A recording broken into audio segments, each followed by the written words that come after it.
Welcome to Tales from the Trenches Tuesday. Today, it is my honor to have Julia Worthington with us.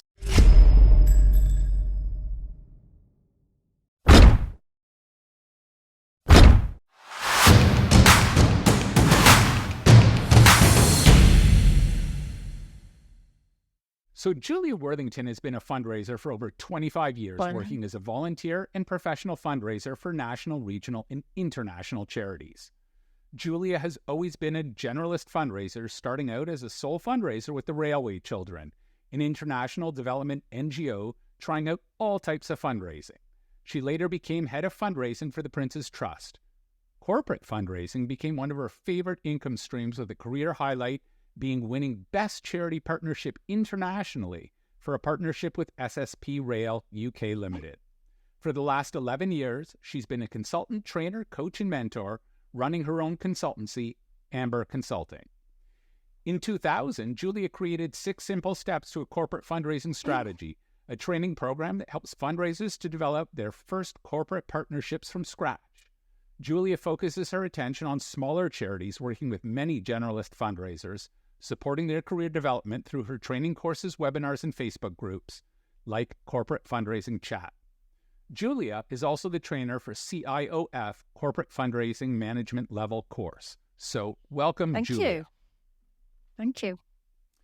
Yeah, so, we've been emailing a little bit, but I thought it would kind of be neat if we just delved right into some of the similarities and differences between fundraising in North America and kind of fundraising in the UK.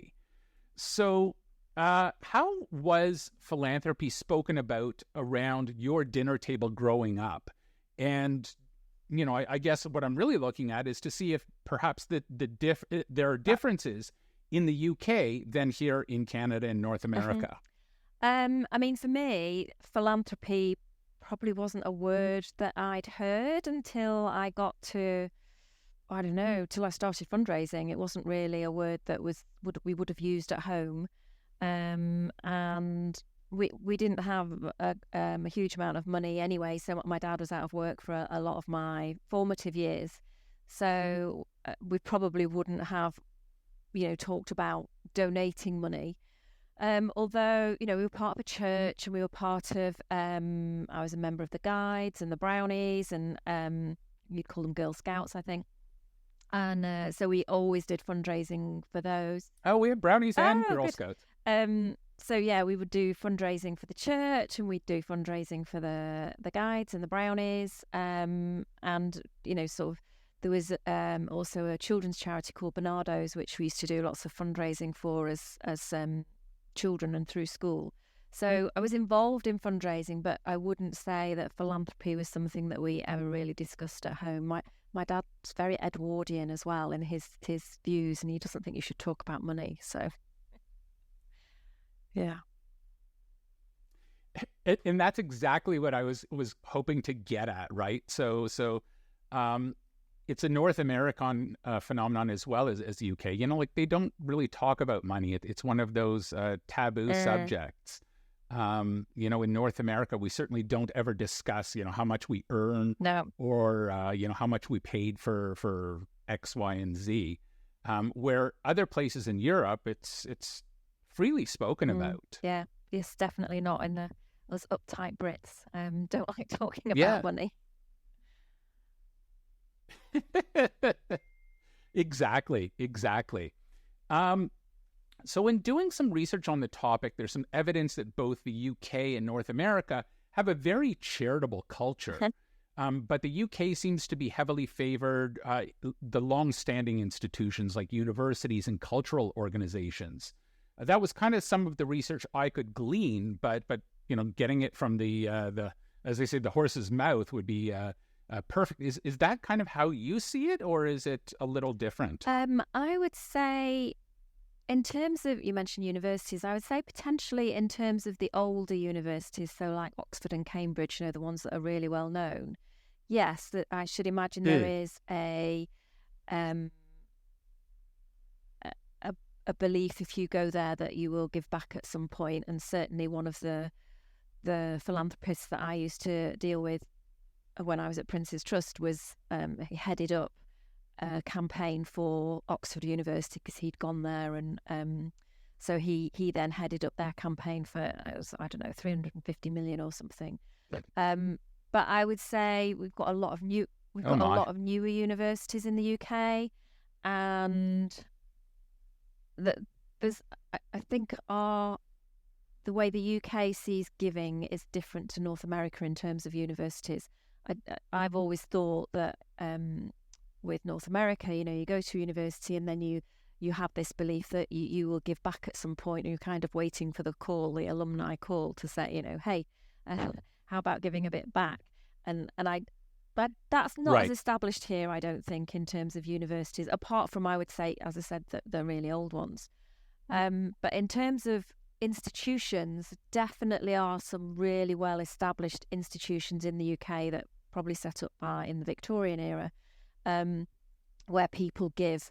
And I would include in that the RNLI, which is the lifeboats, which I don't know whether you're familiar with lifeboats in North America.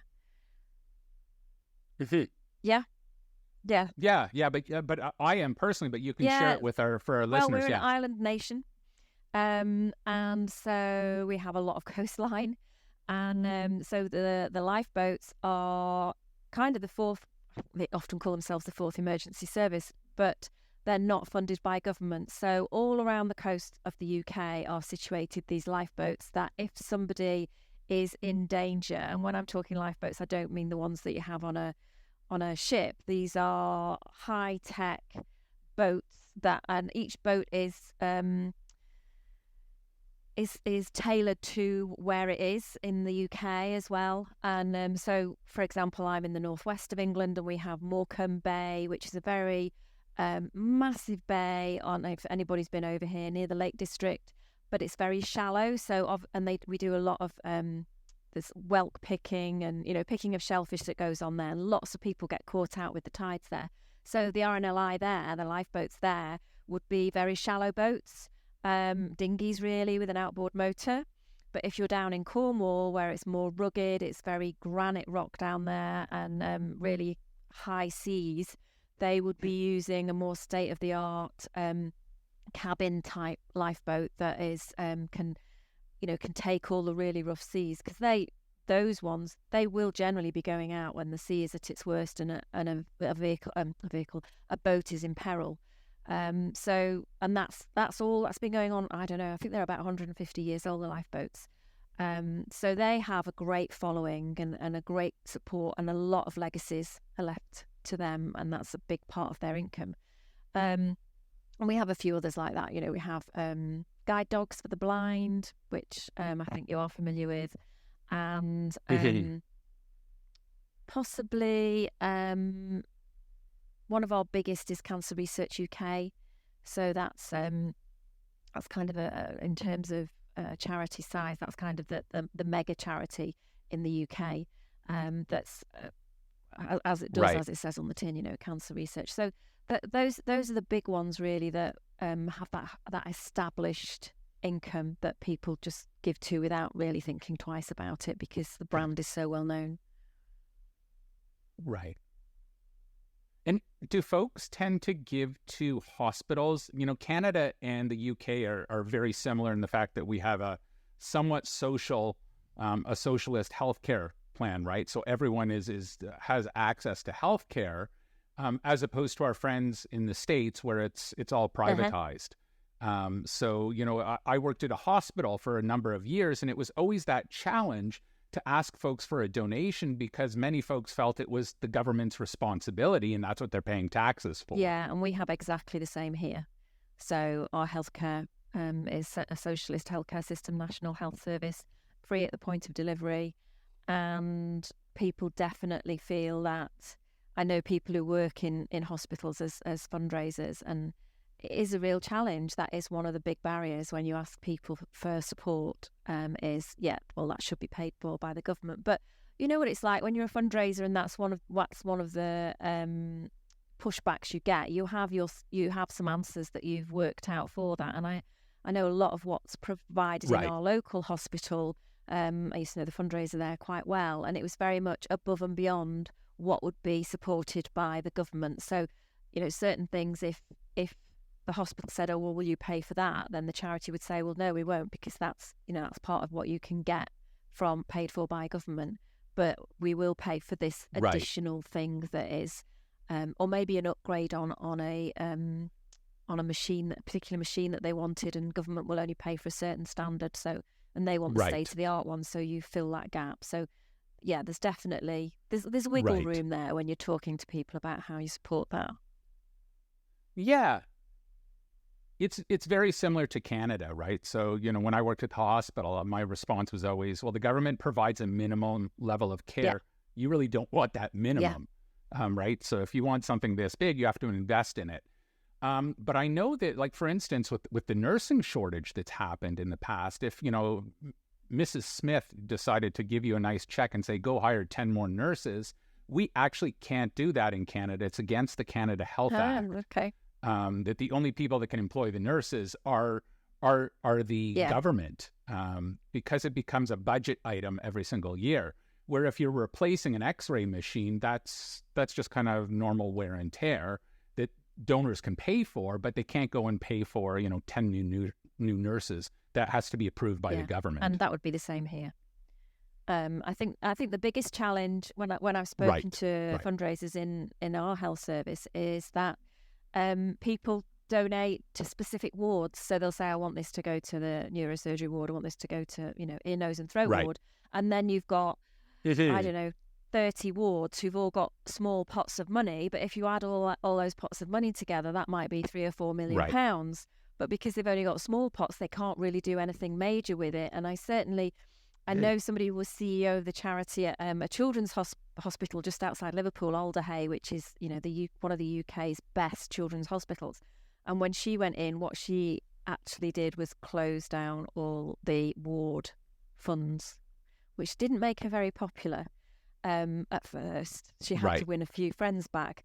But actually it meant that each ward could then apply for something. I'm sure. And then they'd say, okay, yeah, we've got £3 million here, so we can actually do that for you. Otherwise, you would have had to wait probably 40 years for you to have enough money in your pot on the ward to do that. So, people don't like change, do they? And that was a big change within that organisation. But it worked. Well, Julia, thank you so much for doing this. If folks wanted to get hold of you, how would they go about doing that? My website, which is www.amberconsulting.org.uk. Or I'm on LinkedIn, Julia Worthington. Amazing. No, thank you so much. It was an absolute pleasure to get to know you. Thanks for inviting me. I really enjoyed our chat. Hi, folks. Don't forget to hit the subscribe button right here.